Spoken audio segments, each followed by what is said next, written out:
Hello বন্ধুরা, welcome cricket. তো বন্ধুরা, একটা নিউজ নিয়ে তোমাদের কাছে চলে এলাম। বিগ নিউজ ফর আরসিবি অর্থাৎ রয়্যাল চ্যালেঞ্জার্স ব্যাঙ্গালোরে কিন্তু একটা খারাপ খবর সামনে বেরিয়ে এসেছে। হ্যাঁ, ঠিকই শুনেছেন যে খবরটি হলো কিন্তু টিম ডেভিডকে নিয়ে। সদ্য কিন্তু যে বিগ ব্যাশ লিগ চলছে, সেই বিগ ব্যাশ লিগ থেকে কিন্তু ছিটকে গেলেন টিম ডেভিড, যার জন্য কিন্তু আরসিবির একটা কিন্তু চিন্তার ভাবনা মাথায় চলে এসেছে আরসিবি ম্যানেজমেন্টের।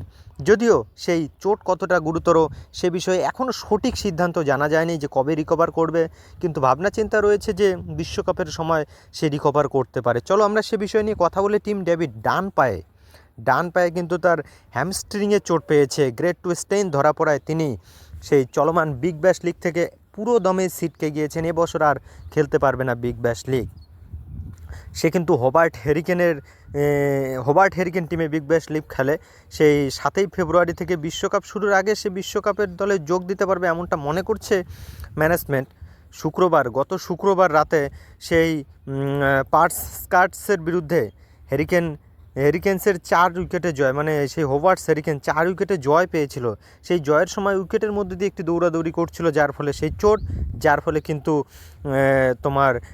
সেটি স্ক্যান করা হয়েছিল, আবারও স্ক্যান করা হবে।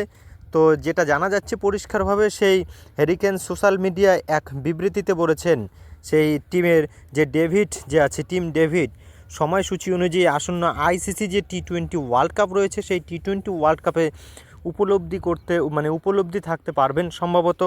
ডেভিড কিন্তু গত বছর আমরা দেখেছিলাম রয়্যাল চ্যালেঞ্জার্স ব্যাঙ্গালুরু হয়ে খেলার সময় হ্যামস্ট্রিংয়ে চোট পেয়েছিলেন।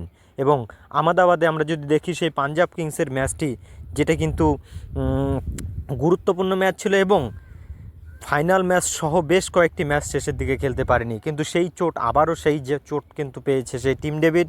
কতটা গুরুতর সেটা সময়ই কথা বলবে। তো রীতিমতো কিন্তু একটা বিগ আপডেট আরসিবির জন্য যে টিম ডেভিড কিন্তু চোটের কবলে পড়ে গিয়েছে। এই ভিডিওটা এ পর্যন্ত, ধন্যবাদ।